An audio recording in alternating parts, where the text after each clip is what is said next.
Here, stuur u lig en u waarheid, laat die ons lei en bring na u heilige berg en na u woninge. Amen. Gemeente, genade, vrede en barmhartigheid van God ons hemelse Vader word aan u geskenk en mag dit ook ryklik vermenigvuldig word deur die kragvolle werkinge van die Heilige Gees van God. Amen. Baie dankie oom Joppie, dit is vir my 'n voorreg om hier by u te wees, broeders Kerkraad en liewe gemeente. Dis altyd lekker om hier by julle te wees en van die bekende gesigte dan te sien. Dit vat ons terug na ons sonnaskool daar toe ons hier was. Einste ook Carmen, wie se kleintjie vandag gedoop gaan word, was hier saam met my in die sonnaskool. Ons onthou vir tannie Wilman natuurlik hier voor en oom Dawie. Van al my sonnaskoolonderwysers dink ek onthou ek hom die beste. So ons het 'n groot waardering vir almal en elke een wat hier is, wat ook vandag die tyd uitgekoop het om hier te wees. Hierdie diens gaan nou die volgende orde aanneem. Ons gaan die openingslied Heerlik hartlik staande saam sing. Daarna gaan ons geloof bely, ons algemene ongetwyfelde Christelike geloof. En nadat ons dan saam gesing het ewig onbegryplik wese, gaan ek vra dat Kobus en Carmen voor die kansel verskyn, waarna ons dan ook klein Noah ten doop gaan bring. Daarna sal ons die woord bedien. Kom ons gaan nou staan wanneer ons die noot ontvang, dan sing ons heerlik hartlik saam, soos die lied op die bord verskyn.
Dankie vriende, jy kan die sitplek gerus inneem.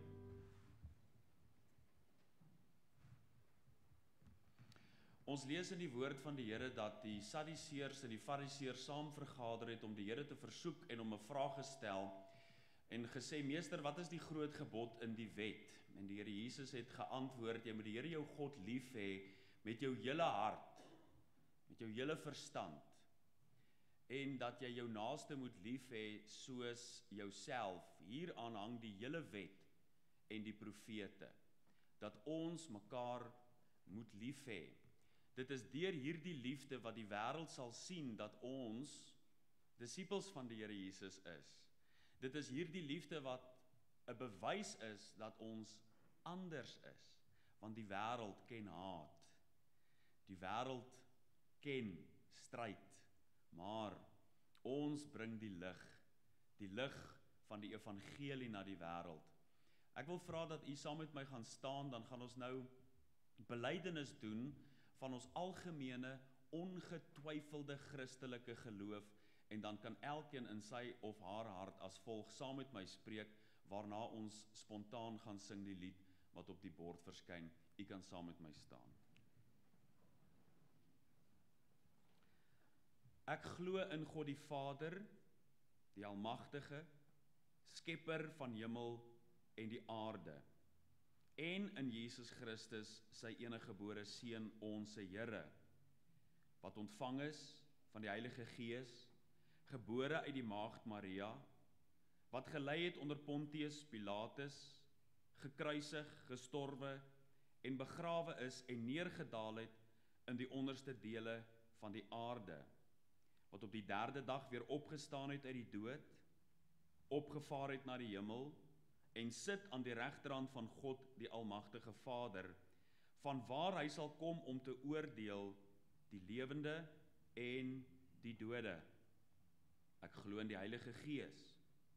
Ek glo aan 'n heilige, algemene Christelike kerk, die gemeenskap van die heiliges, die vergewing van sondes, die opstanding van die liggaam, en ek glo in 'n ewige lewe.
Filippense hoofstuk 4 en ons lees vanaf vers 4. Verbly julle altyd in die Here, ek herhaal, verbly julle.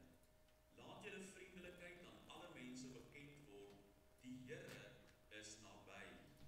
Wees oor niks besorg nie, maar laat julle begeertes in alles deur gebed en smeking met danksegging bekend word by God, en die vrede van God, wat alle verstand te bowe gaan, sal julle harte en julle sinne bewaar in Christus Jesus. Verder, broeders, alles wat waar is, alles wat eerbaar is, alles wat regverdig is, alles wat rein is, alles wat lieflik is, alles wat loflik is, watter deug en watter lof daar ook mag wees, bedink dit. En wat julle geleer en ontvang en gehoor en in my gesien het, doen dit, en die God van vrede sal met julle wees. Ons lees dan net tot hier uit die onfeilbare woord van die Here. Kom ons verenig in die gebed en dan bid ons saam.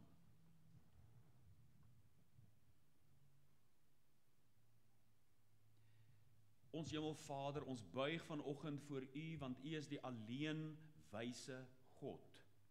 Niemand is in vergelyking met U nie. Daar is niemand soos die Heilige van Israel nie. U is nie net die alleen wyse nie, U is die alomteenwoordige, U is die almagtige, en daar is niemand soos U nie. U is die lelie van die dale, die skoon roos van Saron, die blinkmôre ster, en ons as gemeente kom na U toe, want by U is ons heil. By U is ons vrede, by U is ons lewe. Ons kom na U toe, Here, want U kan vir ons iets doen, as nietige mens, as geringe skepsel, dat U selfs in die woord sê, gedagtig dat ons stof is U die enigste een, wat juis ons optel, ons oprig, om vir ons lewe te gee. Ek herinner my aan die disippels wat op 'n stadium saam die menigte vergader het, en U vir die menigte gesê het, wil julle nie maar, of vir die disippels toe uiteindelik ook gesê het, nadat die menigte weggegaan het, wil julle nie maar ook weggaan nie, en Petrus gesê het, waarheen sal ons gaan? U het die woorde van die ewige lewe. Daar is geen ander wat vir ons dit kan doen nie. En nou kom ons na U toe, Here, want ons hulp is van die Here wat hemel en aarde gemaak het. En hier is dalk iemand vanoggend in hierdie diens wat op moedverloorse vlakte is, wat uitstaar op die horison en eintlik so moedeloos is. Miskien moedeloos as gevolg van 'n krankheid in hulle liggaam, wat hulle folter, wat voortdurend knel en uiteindelik kwale wat problematies vir hulle is. Hier is miskien iemand wat onder 'n geweldige finansiële druk deurgaan. Hier is miskien iemand wat stryd het in die gesin, in die familie. Here, wat ook al ons behoeftes is, ons kan na U toe kom, want U kan knope losmaak, het Daniël voor die groot koning gesê. U kan uitkomste gee, selfs teen die dood, sê die psalmis. Ek wil daarom bid vir elkeen wat opgekom het na U huis toe, dat U self vandag U vrede oor hulle sal gebied, en dat hulle sal ervaar U is met hulle. Dank U, Here, vir die voorreg wat ons het, om na U toe te kom, en te weet, ons is veilig by U. Ons kan vernag in die skaduwee van die Almagtige. Dankie vir U goedheid en U guns. So kom bid ons vir die gemeente ook. U ken en verstaan al die uitdagings, U sien die groot vragmotor hiervoor, U weet van die werk wat gedoen word op die terrein, nie net aan die gebou nie, maar ook in elke mens se lewe. Ek wil kom bid dat U sal voortgaan met U goeie werk, want ons vertrou juis hierop, dat die goeie werk wat U begin het, dat U dit sal voleindig, soos Filippense 1:6 ons leer, U sal U werk in mense klaar maak. Elke geestelike lewe wat by die wedergeboorte begin het, sal U voltooi. Ons vertrou U daarom, Here, om so met die gemeente te wees. Ons bid en hou U vas vir 'n herderspaar vir hierdie gemeente, 'n godvreesende man en vrou wat hierdie gemeente se belange op die hart sal dra. Dit is waarvoor ons bid, Here, dat U met hulle sal wees. Wees met die broeders Kerkraad, die CVV, watter aksie, die kinderbediening, waar ook al, sal U met elke een in hierdie gemeente wees, dat hulle sal ervaar, U plaas U lieflike hand ook op hulle lewe. Wees nou met ons wanneer ons na hierdie woord gaan kyk, dit oordink, en sal U die een wees wat verheerlik word in en deur dit alles. Amen. Liewe broeders en susters, dit is vers 7 en vers 9 wat ons gelees het, wat praat van die vrede van God. Vers 7 sê, en die vrede van God wat alle verstand te bowe gaan. Dit is vers 9 wat nie van die vrede van God praat nie, maar die God van vrede. So of dit nou die vrede van God of die God van vrede is, hierdie teks onder inspirasie van die Heilige Gees wat deur Paulus neergepen is, wil ons leer dat daar 'n wonderlike skat by God is. En dit is vrede. Kyk, hulle sê, te veel van 'n goeie ding is nie 'n goeie ding nie, né? My ouma se koeksusters was baie lekker. Maar te veel van 'n goeie ding is nie 'n goeie ding nie. Dit sou jou later kopseer gee as jy te veel van hierdie soetigheid inneem. Maar my liewe broeders en susters, daar is iets wat ons nooit genoeg van kan kry nie.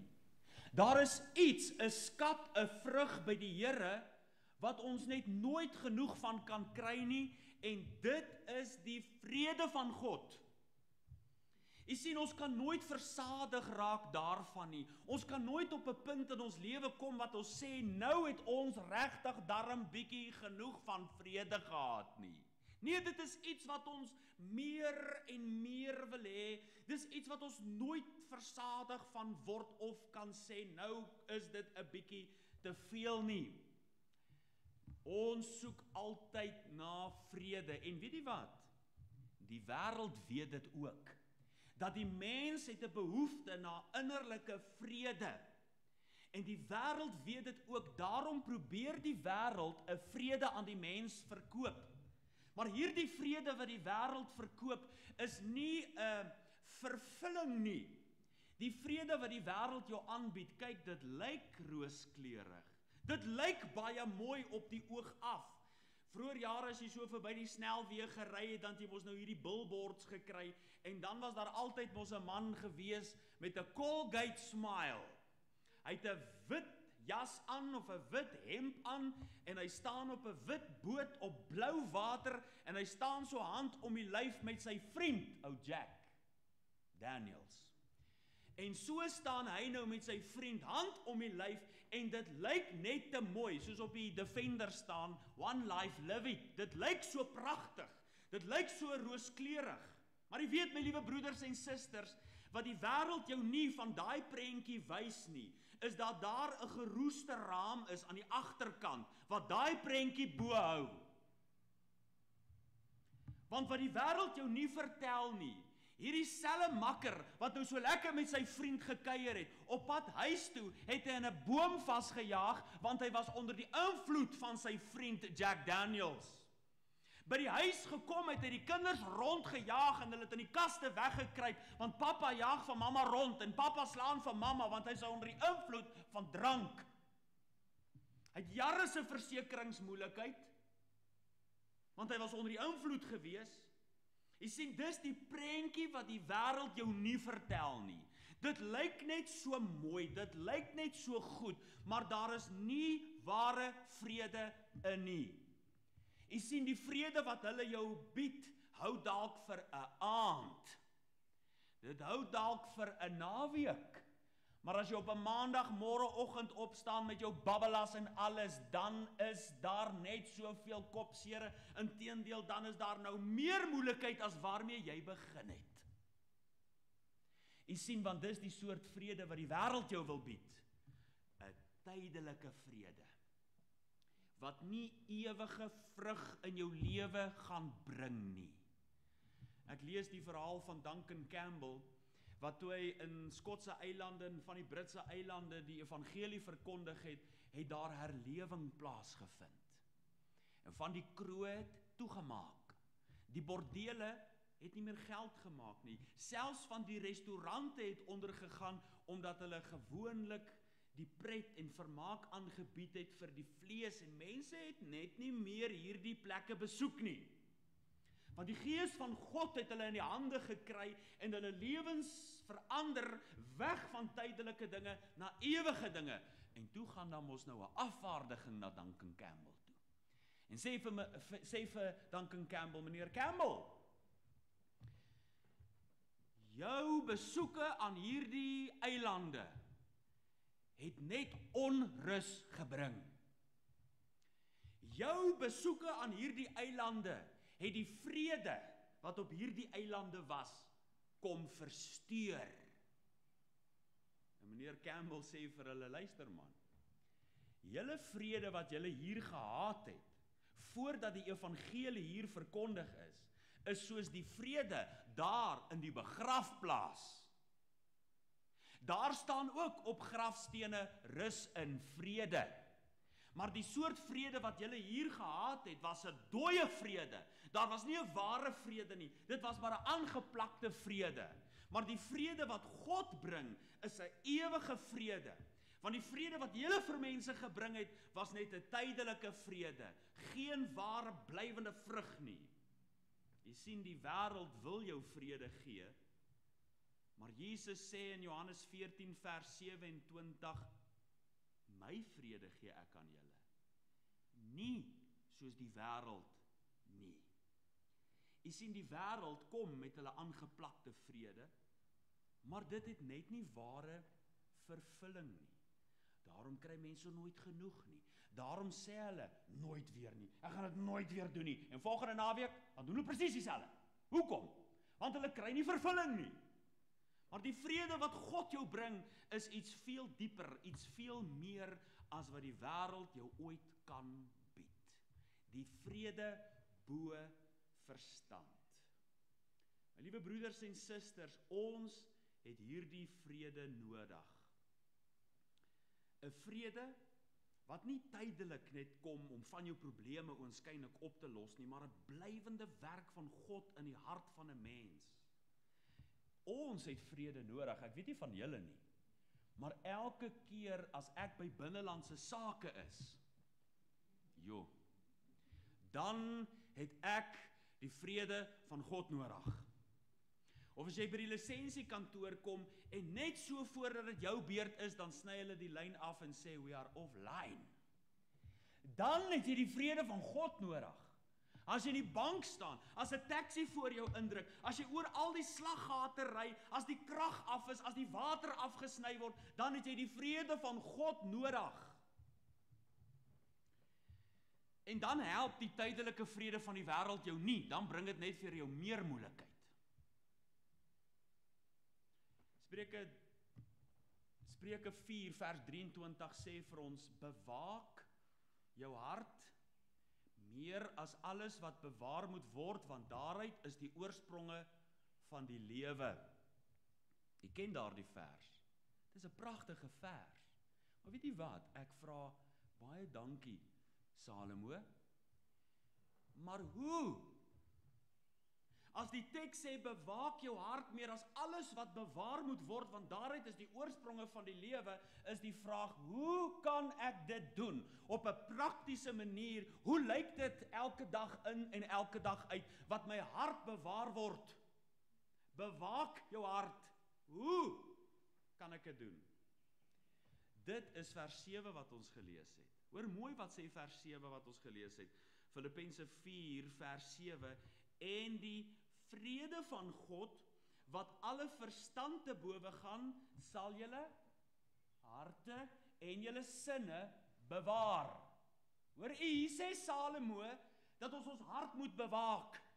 Paulus kom en hy skryf vir ons die antwoord, dat dit die vrede van God is, wat ons hart sal bewaar, en nou kan ons dieselfde vraag vra, maar hoe kan ons dan hierdie vrede kry? Hoe gaan die vrede van God ons harte bewaar? En dit is wat hierdie gedeelte wat ons gelees het, ons wil leer. Vers 7 is 'n spontane uitvloeisel. Dit is soos wanneer 'n dam se sluise oopgemaak word. Hy noem 3 dinge en dan sê hy, en die vrede van God, wat alle verstand te bowe gaan, sal julle harte en julle sinne bewaar. So wat is die eerste wat hy noem? Hoe kan ons dan die vrede van God in ons lewe kry, wat uiteindelik weer ons harte bewaar? In 'n moeilike wêreld, in 'n kromme verdraaide geslag, waar daar baie uitdagings is, hoe kan ons hierdie vrede van God dan kry? Hy sê in vers 4, verbly julle altyd in die Here. Nou vra u vir my, maar hoe kan dit bydra tot my vrede? Wat doen Paulus? Hy herhaal. Hy sê, ek herhaal, verbly julle in die Here. Wanneer? Altyd. Verbly julle altyd in die Here. My liewe broeders en susters, ons verloor ons vrede wanneer ons vol kritiek is. Wanneer ons pessimisties raak, wanneer ons swartgallig is, wanneer ons nie ons oë op Jesus Christus hou nie, dan verloor ons vrede. Daarom dat die teks sê, verbly julle altyd in die Here, nie net wanneer dit goed gaan nie, maar ook wanneer dit dalk moeilik gaan, ja, ook wanneer jy met jou kar oor 'n slaggat ry, verbly julle altyd in die Here. Maar hoe kan dit bydra tot my vrede? Hoe kan ek nou iets goed hierin sien? Wel, die Bybel sê vir ons dat alles ten goeie meewerk. Jy verstaan nou nie die rede hoekom daar moeilike omstandighede in jou lewe kom nie, maar daar is 'n God in die hemel wat 'n groter prentjie raak sien as jy. Partykeer vergeet jy jou sleutels en dan is jy sommer knorrig omdat jy nie jou sleutels kry nie, maar net so 'n bietjie verder in die pad sien jy daar was 'n groot motorongeluk. Verbly julle altyd in die Here. Ek herhaal. U sien my liewe broeders en susters, daar is soms dinge oor ons lewe wat nou nie vir ons 'n saak van blydskap is nie.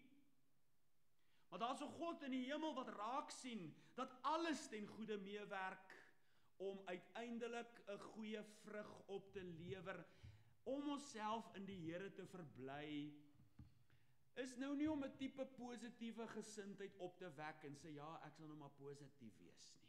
Dis nie dit nie. Dis nie om na 'n glas water te kyk en te sien, ag, die glas is daarom nou half vol in plaas van half leeg nie. Dis nie dit nie. Weet jy wat is dit? Om jou in die Here te verbly. Dit is om raak te sien, die glas is nie half vol nie. Dit is om raak te sien, my beker loop oor. Dit is om raak te sien dat die goedheid en guns jou volg al die dae van jou lewe. Dit is om raak te sien dat tot hiertoe het God jou gedra en hy sal jou nie nou versaak nie. Dit is om raak te sien dat daar 'n ewige erfenis is weg van hierdie wêreld waar God die trane van ons oë gaan afvee wanneer die sorge van hierdie lewe verby is. Daar is 'n God in die hemel wat vir ons hierdie dinge wegbære as 'n ewige skat, dat jy ook tot die realiteit kom soos Jim Reeves gesing het. This world is not my home. I'm just passing through. Ons burgerskap is nie van hier nie. Dit is ewig, dit is in die hemele. En as ons hierdie dinge raak sien, dan weet ons kan ons verbly. My liewe vriende, as daar nou mense is wat hulle mag verbly, dan is dit die kinders van die Here. Dan is dit die kinders van die Here. Ons het soveel om voor dankbaar te wees. Dat hierdie lewe nie die finale hoofstuk oor jou lewe is nie. Dat daar by God 'n ewige skat is vir ons weggelê, verbly julle altyd in die Here. Maar dis wanneer ek nie my oog op Jesus, die leidsman en die volëinder van my geloof hou nie, wanneer ek maak soos Petrus, wanneer ek na die golwe rondom my kyk, dat ek fokus verloor, dat ek toelaat dat branders oor my breek, dat ek toelaat dat die sorge van hierdie lewe my verstik. Maar as ek raak sien, daar's 'n rede om voorbly te wees, dan kry ek vrede in my hart. Die vrede van God wat alle verstand te bowe gaan. Maar die tweede wat hy vir ons noem is in vers 5, laat julle vriendelikheid aan alle mense bekend word. Aan wie almal? Alle mense. Nie net die mense wat vriendelik met ons is nie. Laat julle vriendelikheid aan alle mense bekend word. En nou kan jy weer vir my vra, maar hoe kan dit nou bydra tot my vrede? Wanneer ek my vriendelikheid aan alle mense bekend maak. Jy sien, hier praat nie net van dat ek iemand sal wees wat vriendelik is nie. Hier praat daarvan dat dit 'n eienskap van my lewe sal wees, dat mense na my sal kyk en sê, waarlik, sy vriendskap is bekend. Ken julle vir oom so en so? Ken julle vir tannie so en so? Dis 'n vriendelike mens. Laat julle vriendelikheid aan alle mense bekend word. Jy sien, soms dink mense, vriendelikheid is dan baie swak. Jy moet dan baie keer bietjie kwaai wees, en mense moet eerder dink, joh, nee, daai ou, jy soek nie met hom moeilikheid nie. Nee, hoor wat sê die teks. Hy sê, laat julle vriendelikheid aan alle mense bekend word. Jy sien, vriendelikheid is 'n soldaat, is 'n sterk soldaat, wat jy voor jou hart laat waghou. As jy by die huis kom, en jy is knorrig en moeilik, maar jou vrou is vriendelik, bedagsaam, met 'n glimlag op haar gesig. Nou kom jy daar in die huis, maar sy is vriendelik. Weet jy wat doen daai vriendelike glimlag? Dit laat die toorn bedaar. Dit is wat Spreuke 15 vers 1 sê, 'n sagte antwoord keer die grimmigheid af. Maar wat gebeur as jy by die huis kom en jou vuur word met vuur geveg? Jy sien, dan is daar moeilikheid.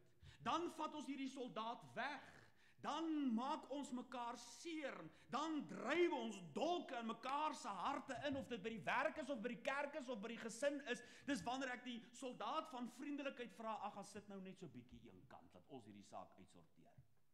Dis dan wanneer ons mekaar seer maak, maar wanneer iemand vriendelik is, kan jy nie met hulle swaarde kruis nie. Ek weet nie van jou nie, maar dis vir my onmoontlik om met iemand wat vriendelik bly swaarde te kruis. Jy kan nie.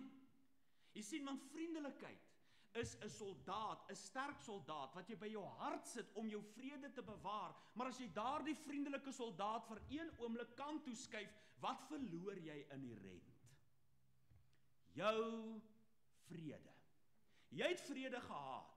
Die ander persoon het nie vrede gehad nie, en het jou gekonfronteer. Jou vrede was daar, en nou omdat jy vuur met vuur veg, wat verloor jy ook? Jou vrede. Want nou sit jy in die nag, nou is jy kwaad, nou rol jy rond op jou bed, nou oordink jy wat hulle gesê het en wat jy vir hulle gaan terugsê, en nou beklei jy met hulle hier in jou eie kop, en jy het goeie argumente teen hulle, en wanneer jy voor hulle staan, het jy klaar al jou argumente vergeet wat jy eintlik vir hulle wou sê. Maar as jy vriendelik van die begin af was, dan het jy die grimmigheid afgekeer. Dis die wysheid wat hier na ons kant toe kom, 'n vrede bo verstand. Jou verstand sê vir jou, jy moet terugslaan.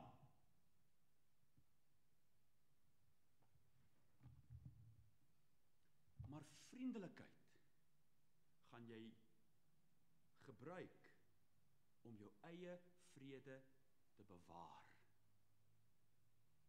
Kyk, hy gaan verder.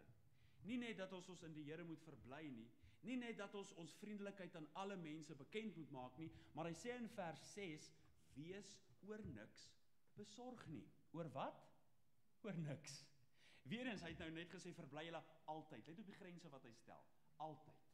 Laat julle vriendelikheid aan alle mense bekend word. Wees oor niks besorg nie. Nou ek verstaan, om oor niks besorg te wees nie, is makliker gesê as gedaan. Maar wanneer ek met hierdie sorge rondloop, en ek is so besorg oor alles, dan sit dit om hier in my hart in kommer. En kommer sit oor in spanning, en spanning sit later om in bloeddrukprobleme, en bloeddrukprobleme sit later om in groter ander probleme, en later sit jy met soveel uitdagings in jou liggaam, in jou omstandighede, omdat jy nie hierdie dinge na die voete van Jesus toe vat nie. Omdat jy hierdie dinge in jou hart saamdra, kan 'n mens een el by sy lente voeg deur hom te bekommer? Wat baat dit 'n mens, jy loop met al hierdie bekommernisse, met al hierdie sorge in jou lewe rond? Is dit nie ons wat sing in die pragtige lied wat 'n vriend het ons in Jesus, dan sing ons, ag, hoe dikwels ly ons smart, net omdat ons nie ons node uitstort in God se Vader hart. U sien uiteindelik, my liewe broeders en susters, ons is nie gemaak om bekommernisse te dra nie. Maar Petrus skryf vir ons in 1 Petrus 5, dan sê hy daar vir ons, werp al julle bekommernisse op my, op hom, want hy sorg vir ons. Hy sorg vir ons. As jy met al hierdie bekommernisse rondloop, waar gaan jou hulp vandaan kom? Die kinders moet universiteit toe gaan, die kinders moet skool toe gaan, die veiligheid, die sekuriteit, waar is ons toekoms? As jy al hierdie dinge op jou dra, dan gaan dit net meer en meer en meer spanning in jou lewe veroorsaak, en wat verloor jy? Jou vrede. Die woord spanning was nie eintlik 'n algemene gebruikswoord in die vroeë jare nie. Dit is 'n woord wat veral prominensie ontvang het met die ontwerp van die Eiffeltoring. Jy sien, toe hulle hierdie geweldige groot ysterstruktuur moes oprig, moes hulle wiskundig die lading, die spanning wat die yster kon hanteer, bereken.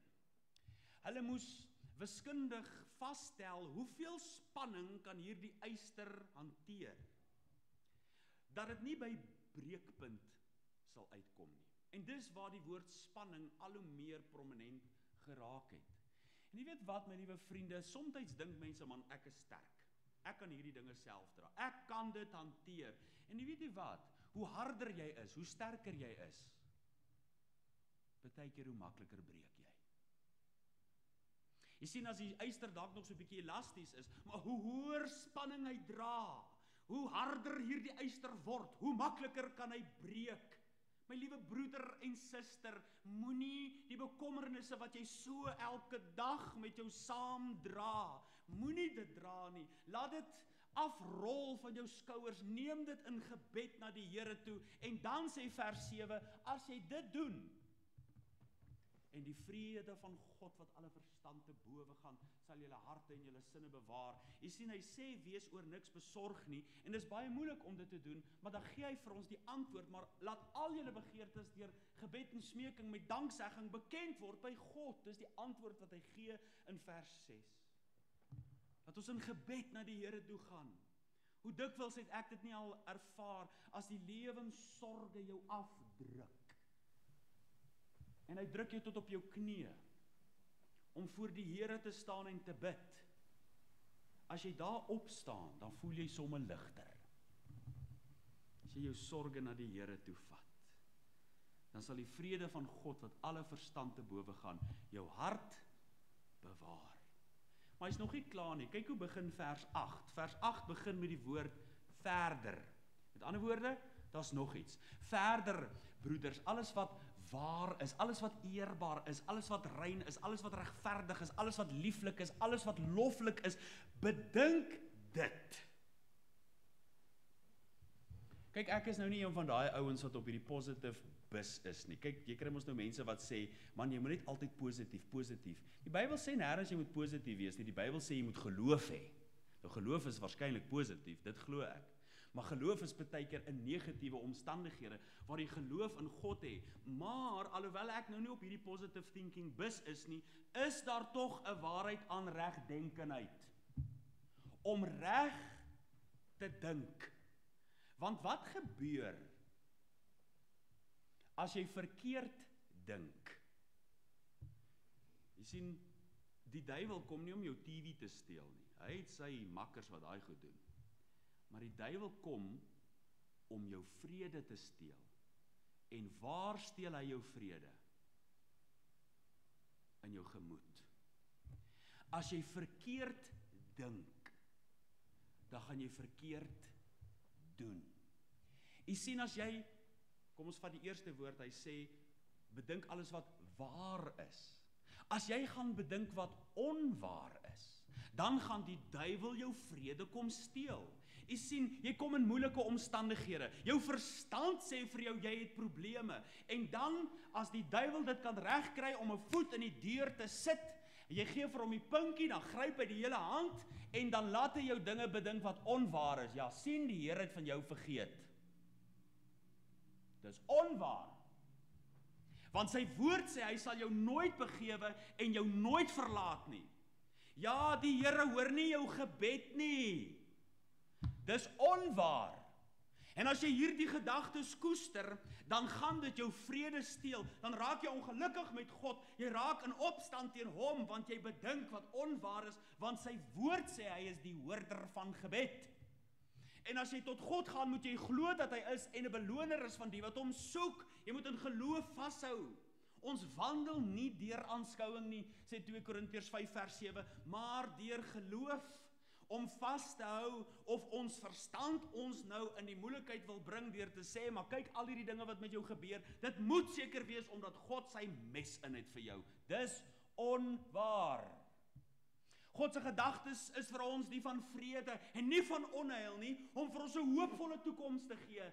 Dit is waar. Jy sien, maar wanneer ek hierdie verkeerde gedagtes in my hart toelaat,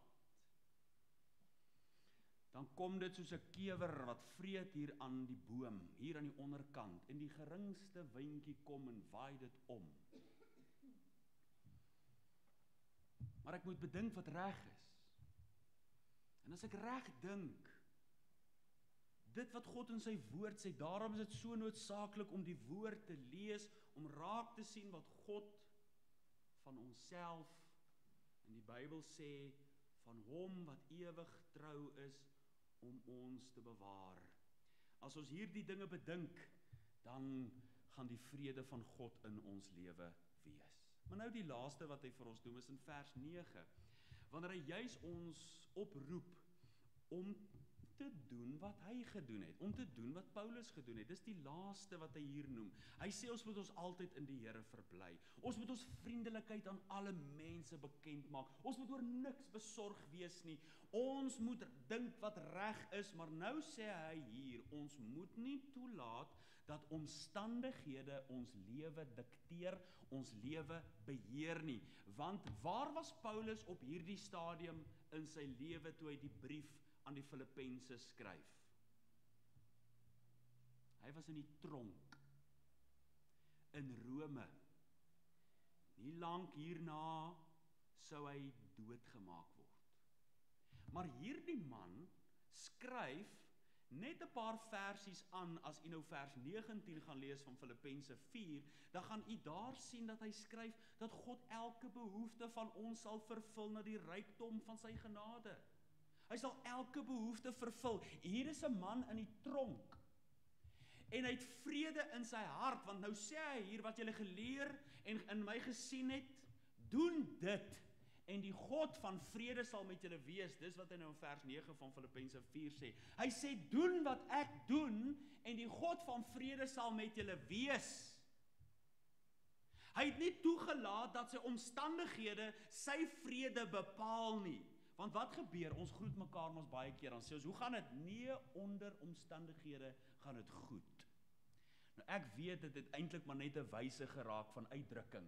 Maar weet jy wat, my liewe broeders en susters, ons kinders van die Here, ons lewe nie onder omstandighede nie. Ons lewe bo omstandighede. Want dit is waartoe God ons geroep het, dat ons lewensomstandighede nie ons lewe so bepaal nie. Ons lewe so beheer nie. Kyk, as dit goed gaan met mense, dan gaan dit gewoonlik in hulle omstandighede goed. Maar as hulle omstandighede bietjie moeilik is, dan sê hulle, "Wow, nee, dit gaan sleg." Hoekom?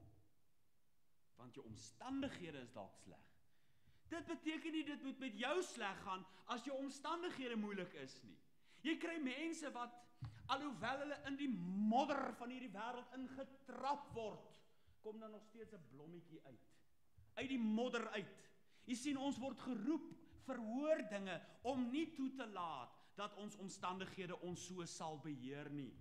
Anders is ons maar net soos die wêreld wat daar rondom die braaivleisvuur, maar net so negatief, net so pessimisties is as die wêreld. Jy sien, baie keer lyk mense se lewens goed. Dit is soos 'n bakemmer wat nou buite, of 'n bak of 'n emmer wat buite gestaan het, vol reënwater gereën, hieronder lê sand, grond. Van bo af lyk daai water nogal skoon as jy die volgende oggend daar kom en al die vuilheid het nou onder toe gedrywe. Maar skud net 'n bietjie daai emmer, wat gebeur dan? Dan dryf daai vuile goed boontoe. My liewe broeders en susters, soms lyk mense se lewens reg. Dit lyk asof dit goed gaan, maar skud net bietjie hulle hok. Dan kyk jy. Dan drywe daar dinge na boontoe wat jy nie gedink het daaronder in hulle hart nog weggebêre is nie. Jy sien, want wat gebeur is, hulle omstandighede bepaal wat hulle gaan sê. Hulle praat so mooi, maar laat hulle net in moeilike omstandighede kom af. Vloek hulle, lelikste woorde. Dan dryf die goed na boontoe. Hulle lyk so goed, hulle lyk so mooi, maar as die omstandighede hulle druk, dan pers dit dinge uit hulle hart uit wat nie daar hoort nie.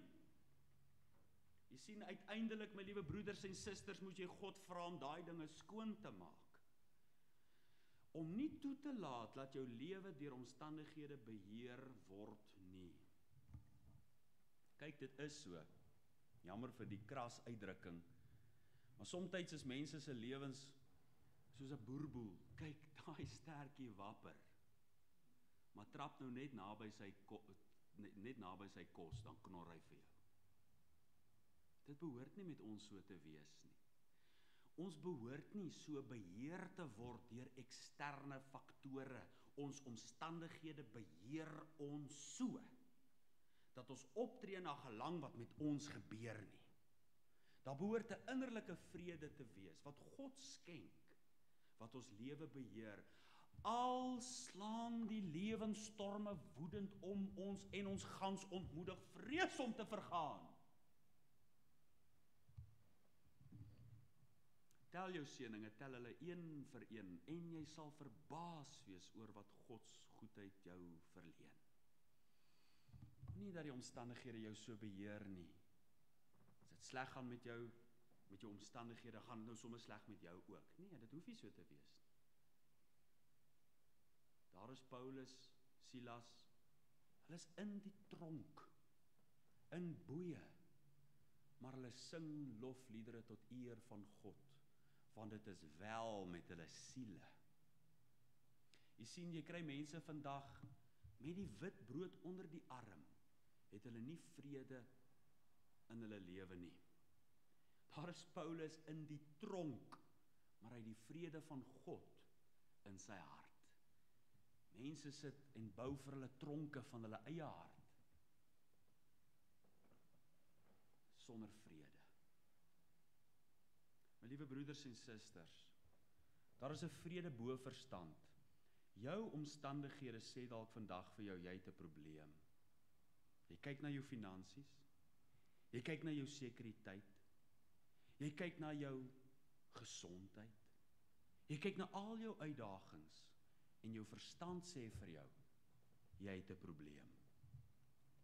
Maar daar's vandag 'n vrede van God beskikbaar, bo jou verstand. Dit is die vrede wat God jou wil gee. My vrede gee ek aan julle, sê die Here Jesus. Nie soos die wêreld nie. Sy vrede is 'n ewige vrede. Hoe kan ek hierdie vrede kry? Besluit vandag, daar waar jy nou sit, besluit dit, om jou in die Here te verbly. Tel jou seëninge. Hou op raak sien wat alles verkeerd is in jou lewe, en kyk raak wat reg is en goed is. En binne hierdie moeilike omstandighede, haal die frons van jou voorkop af. Laat jou vriendelikheid aan alle mense bekend word. In moeilike omstandighede wil jy beklei. Moenie. Laat jou vriendelikheid aan alle mense bekend word. Vat jou sorge na die Here toe in gebed. Dit wat jou so aftrek, maak dit bekend by God. Bedink wat reg is. Moenie die leuen van die duiwel glo, dat jy alleen is in hierdie stryd nie. Dis nie so nie. Bedink wat reg is. En moenie toelaat van hierdie oomblik af dat jou omstandighede jou lewe verder beheer nie. En die vrede van God wat alle verstand te bowe gaan, sal julle harte en julle sinne bewaar in Christus Jesus. Laat dit oor jou spoel, die vrede van God. So kan jy jou hart bewaar. Amen. Kom ons bid saam. Hemelse Vader, ek bid vir iemand hier wat dalk 'n groot sug in hulle hart het. 'n Sug van bekommernis, wat vanoggend 'n sug van verligting geword het. 'n Sug van verligting om te weet God is nog op die troon. 'n Vrede wat alle verstand te bowe gaan vir iemand wat dalk moedeloos is. Dalk by die kerk moedeloos. Dalk by die werk moedeloos. Of in die familie of in hulle liggaam moedeloos. Dan bring U vir ons goeie hoop. U sê moenie vrees nie. Dit is ek. As U by iemand se hart kom stil staan, wat dalk vandag sê Here help my om hierdie vrede te kry, dat ek my hart kan bewaar. Amen.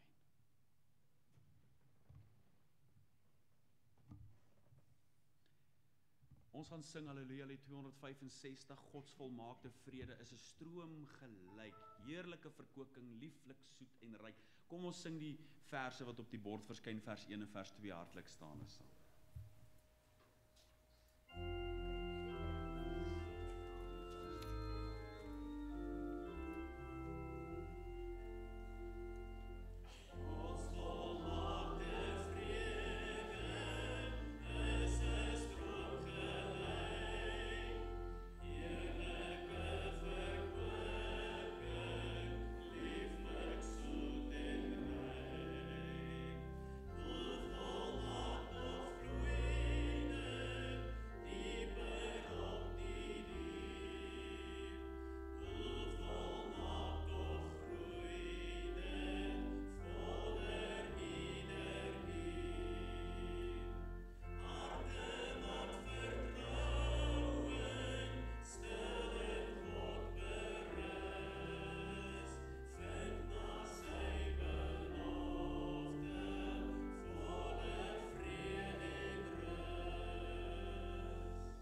van God wees en bly met elke een van u. Amen.